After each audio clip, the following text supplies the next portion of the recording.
And again, I'm very, very honored to participate in your meeting, and I thank a lot of the organizers for this invitation.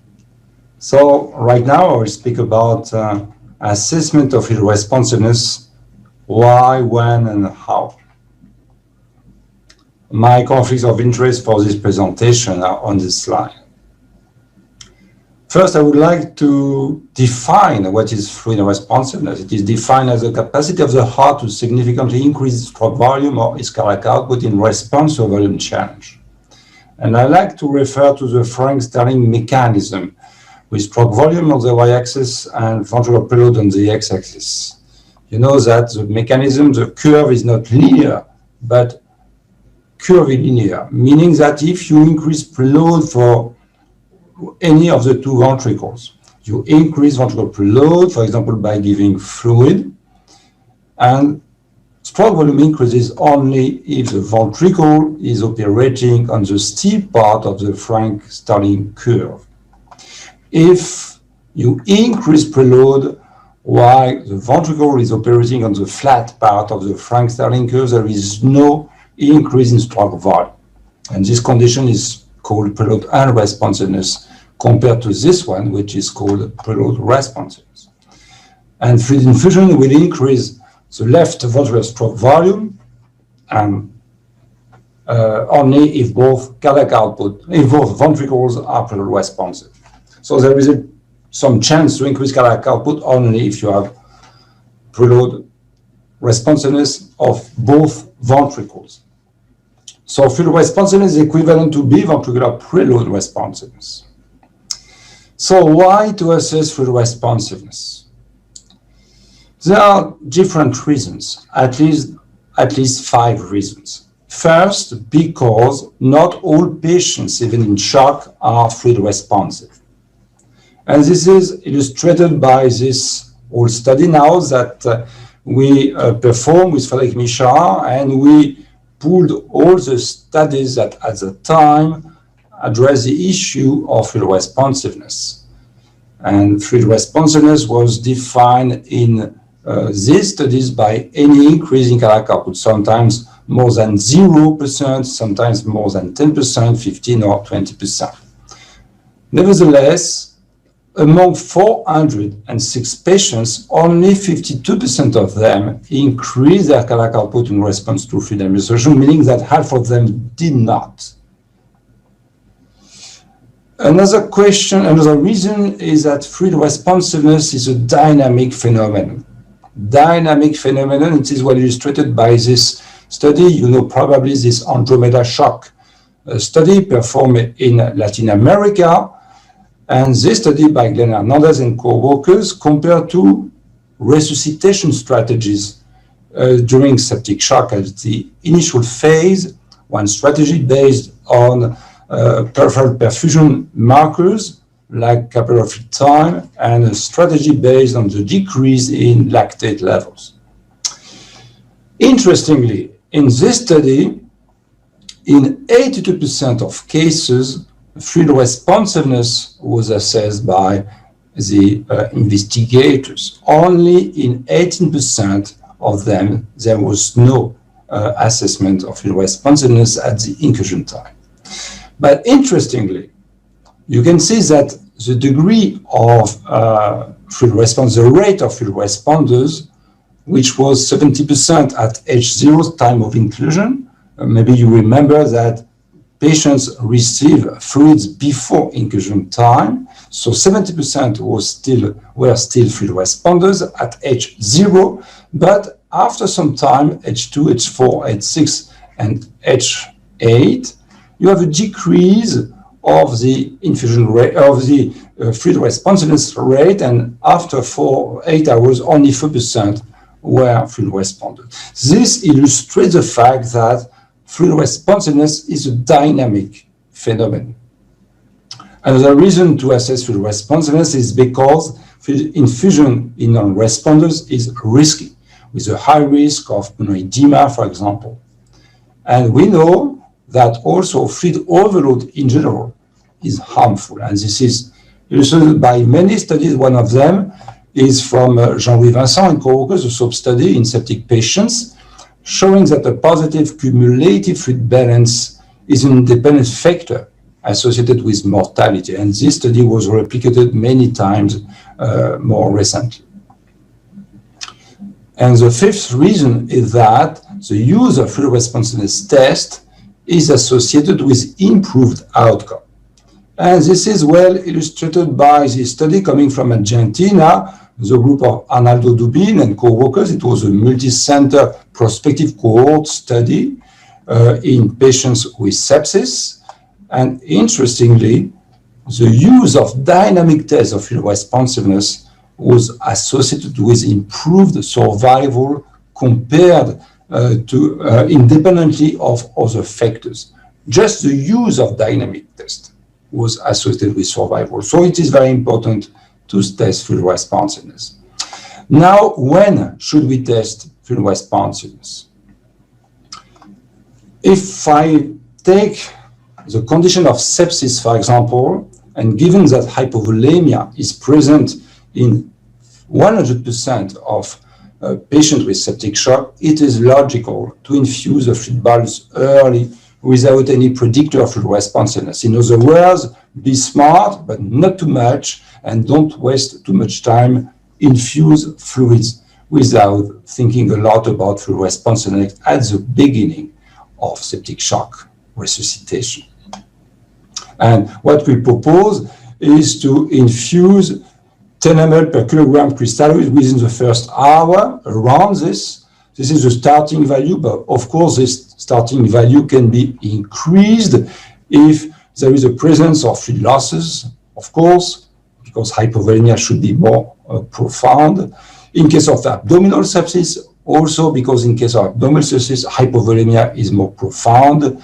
In case of mottling or increased capillary fluid time, which are associated with low cardiac output in general, and in this context, hypovolemia, and low pulse pressure, which is a rough marker of stroke volume, and low pulse pressure. If you have a low pulse pressure, you can think that the patient has a low stroke volume and therefore a low hypovolemia, because in this context, the low cardiac output is associated with hypovolemia in most cases. But also, you could decrease the infusion rate in case of worsening of tachypnea during infusion or fall in oxygen saturation. So what is important is to individualize your initial fluid therapy.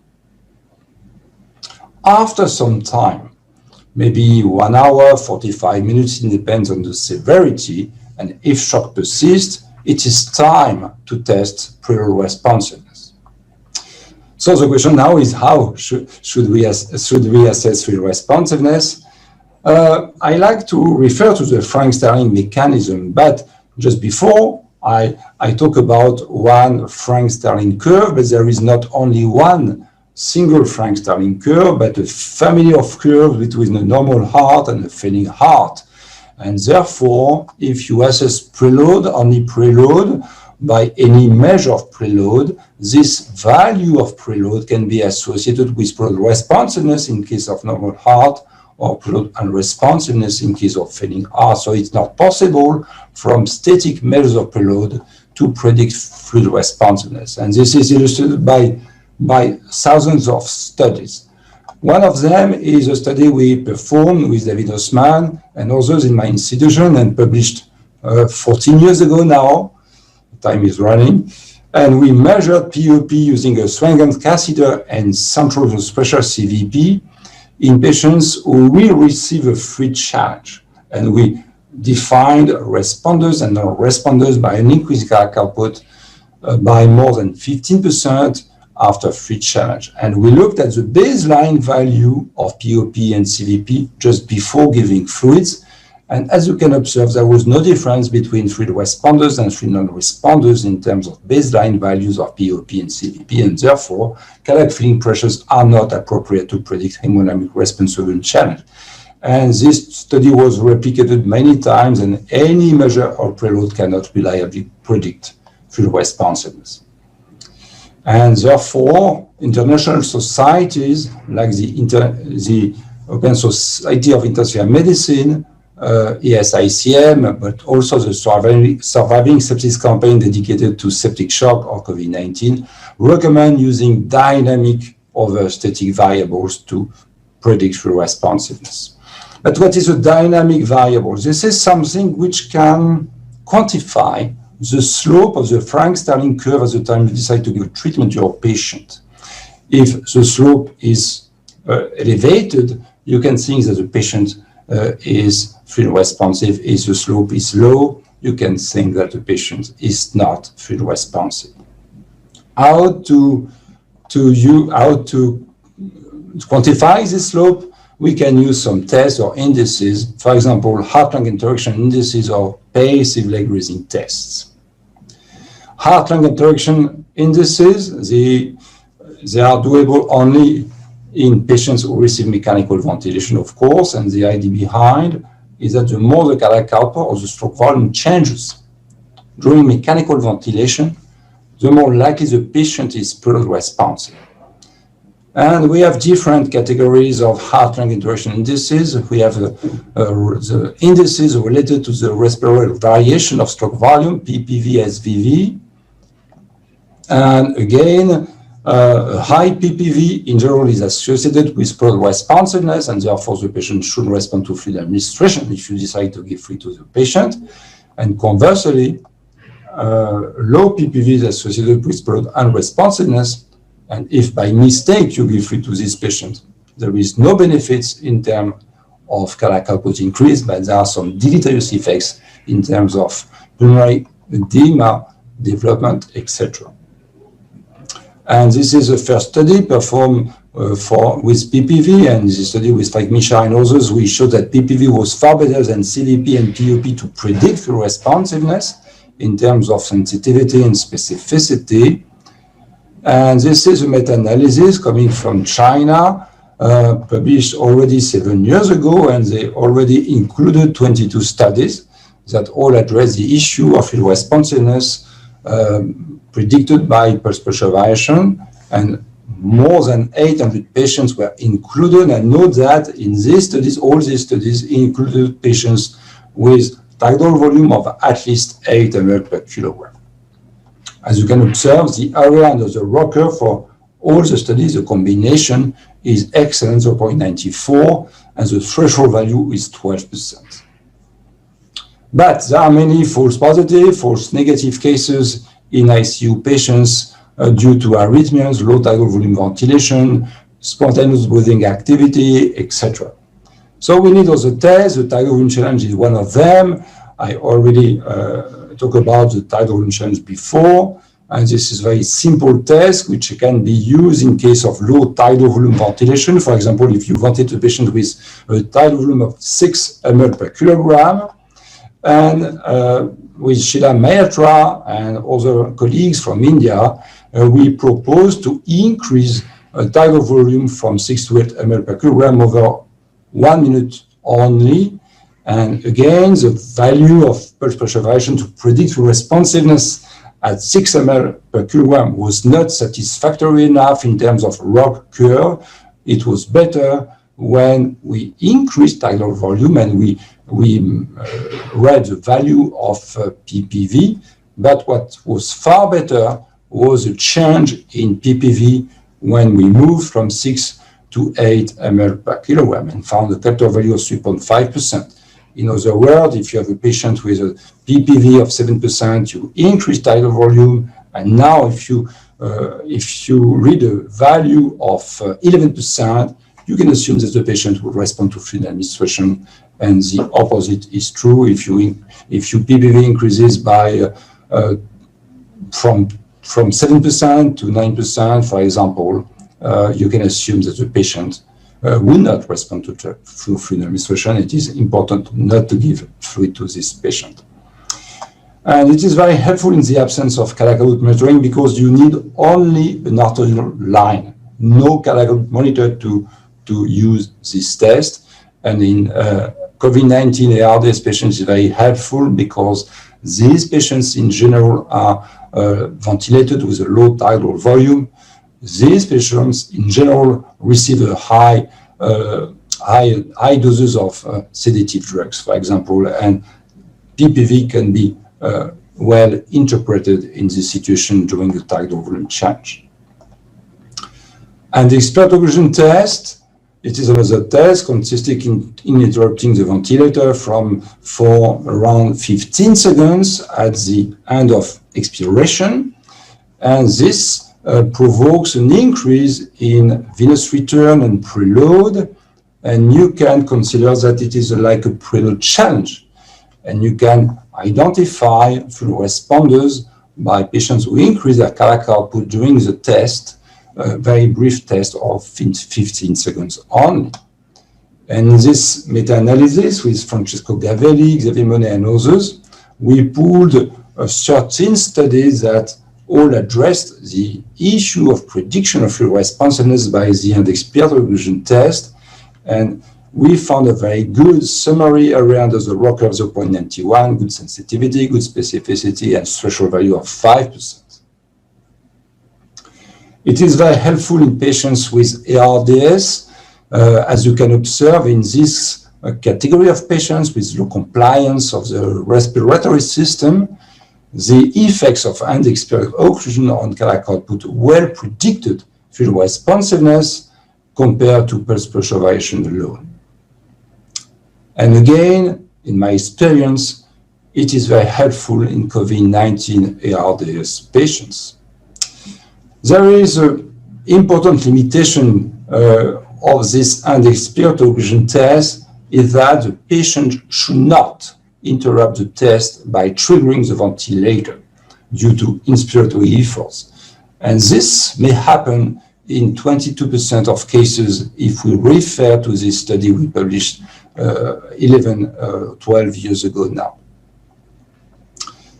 Passive leg raising test, you know, this maneuver consisting in moving the bed of the patient, and this maneuver is able to transfer blood from the legs and the abdominal compartments towards the intrathoracic compartment, and this maneuver mimics fluid challenge. But unlike fluid challenge, no fluid is infused and the effects are reversible. Of course, we need to assess the hemodynamic response to passive leg raising, which can predict the hemodynamic response to volume infusion. The advantages of passive leg raising first is to provide a good prediction of responsiveness, and this is confirmed by this meta-analysis we performed with Xavier Monet and Paul Merrick, where we included 21 clinical studies, almost 1,000 patients, and we showed that the changes in cardiac output during the PLR test well predicted full responsiveness with an excellent area under the ROC curve and threshold value of 10%. Another advantage is that unlike fluid challenge, the effects of passive leg raising are rapidly reversible. And this is what we found in this study we published with Thierry Boulin and co-workers in my unit almost 20 years ago now, and we measured right atrial pressure and POP using a Swengan catheter before, during PLR, and just after PLR. And after PLR, all the values of right atrial pressure and POP return to the baseline values. Therefore, the effects are rapidly reversible and there is no risk of pulmonary edema, for example. Another advantage of PLR is that it well predicts full responsiveness in situations where PPV fails to do it. For example, during spontaneous breathing activity. This is another study we performed in my unit with Xavier Monet and others. We looked at patients with spontaneous breathing activity while mechanically ventilated. And we assessed full responsiveness using pulse pressure variation. As you can observe, the ROC curve is not satisfactory enough to predict full responsiveness, but the effect of passive leg raising on cardiac output well predicted full responsiveness in this specific category of patients. Also, in patients with low lung compliance, Again, this study we performed in our unit some years ago, where we looked at patients with low respiratory system compliance. And again, the effects of passive lag raising on cardiac output well predicted fluid responsiveness with an excellent area under the ROC curve compared to PPV alone. And also, it is very helpful in COVID-19 ARDS patients. Of course, there are some limitations or some constraints to use passive lag raising. For example, we need to avoid sympathetic stimulation during the test to avoid misleading interpretation. This is why we need to move the bed, not the patient. We should not stress the patient.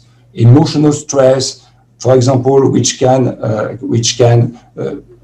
produce some sympathetic stimulation.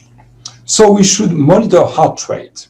If heart rate does not change or does not increase during the test, you can think that sympathetic stimulation is not so marked, and therefore you can interpret the test.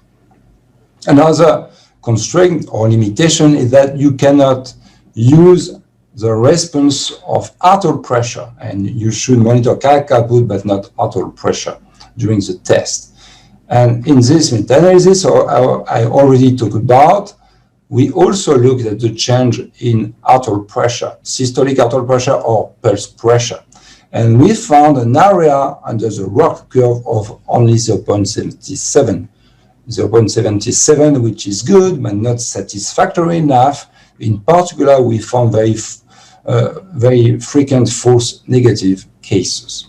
Patients who increased cardiac output but did not increase systolic arterial pressure or pulse pressure. But we can use a change in arterial pressure variation during the test. And this is what is new. Some weeks ago, with Temistok Takeri, Xavier Monet, and others from my unit, we showed that a decrease in pulse pressure variation during passive lag raising is reliable to predict responsiveness. So if you have no cardiac output monitoring device, arterial line only, you can look at the change in PPV during PLR to predict responsiveness. And again, very helpful in the absence of cardiac output monitoring device.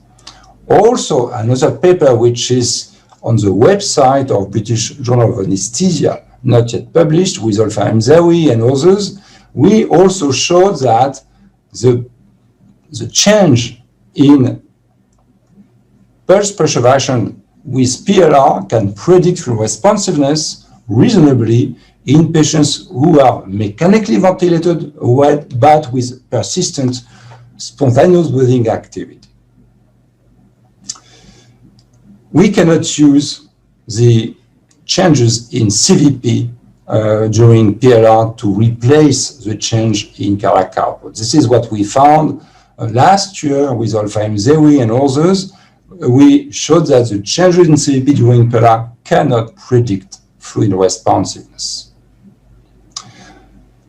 But we need a real-time hemodynamic assessment during PLR because the effects of PLR are very transient. They can disappear before the end of the maneuver. So we cannot use, for example, transpulmonary thermodilation or pulmonary thermodilation to assess hemodynamics during passive lag raising. And finally, intra-abdominal hypertension is an important limitation. And this is what we found 2 years ago with Alexandra Burton, Xavier Monet, and others. We included patients without intra-abdominal hypertension and patients with intra-abdominal hypertension. In patients without intra-abdominal hypertension, we found that the effects of PLR on cardiac output very well predicted fluid responsiveness. But in patients with intra-abdominal hypertension, we found a very poor ability of PLR to predict fluid responsiveness, essentially due to many false negative cases. My conclusion In patients with shock despite initial resuscitation, it is important to assess the volumic status by testing fluid responsiveness as often as required, since fluid responsiveness is a dynamic phenomenon which can evolve over time. Today, we have many reliable dynamic tests to do this. But even in case of fluid responsiveness, it is very important to assess the benefit-risk ratio before fluids administration, before any infusion, especially in patients with associated ARDS. So we should assess the benefit, which is the degree of fluid responsiveness. For example, if you have an increase in cardiac output during PLR of 12%, the response you can expect is not so high. If you have an increase in cardiac output of 25%, you can expect a very positive response of fluid administration. So the degree of fluid responsiveness should be assessed, but the risk of fluid infusion also should be assessed by some indices of lung tolerance, like the PF ratio, the value of extravascular water, the value of POP if you use a Swengen catheter, the presence and the number of B lines if you use lung ultrasounds, etc. Now I would like to thank you very much for your attention.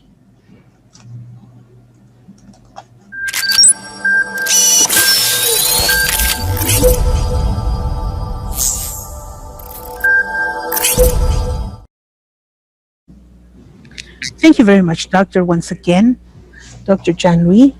We have a couple of questions that we would like to ask from our audience. And now the first question, once that you have passed resuscitation, do you consider that there is a group of patients that would benefit from fluid, additional fluid, in spite of having some predictor or having measured a volume predictor that is negative? Well, first, if the patient is not fluid responsive, I think my profound belief is not to give fluid, because we cannot expect benefits from an increase in cardiac output, sufficient increase in cardiac output to improve the situation, to reverse shock, for example. And therefore, any drop of fluid in this situation would have some risk. For example, if you give fluid in non-responders, of course you can have an increase in the cardiac filling pressures and the risk of edema, but also you can create some hemodilution. You have a decrease in hemoglobin concentration. If you have no increase in cardiac output and a decrease in hemoglobin concentration, oxygen delivery decreases, which is not the goal of resuscitation, of course. So I do not recommend to give fluids in patients who are not fluid responders according to the test you use.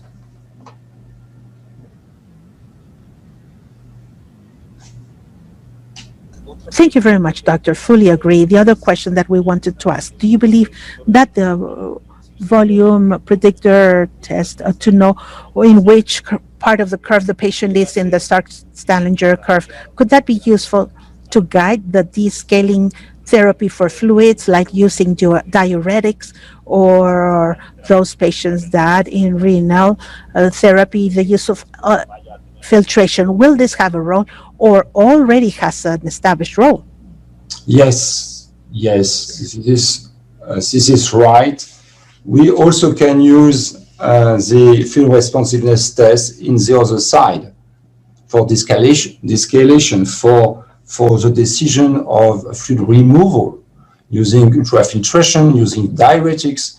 So if the patient has some, I would say, some edema, lung edema, and is not fluid responsive, this is maybe time to think about fluid removal. And there is no risk of fluid removal in this situation. And you can use ultrafiltration, hemofiltration, for example. In a study we published some years ago in our unit, we showed that fluid filtration, hemofiltration, and ultrafiltration can have no effect, deleterious effect, if you are fluid unresponsive. But if you are fluid responsive, you can have some, for example, intradialytic hypotension. Only fluid non-responders had no hypotension during dialysis and during hemofiltration. So this is another way to use the fluid responsiveness test. I would call the fluid non-responsiveness, unresponsiveness test in this situation.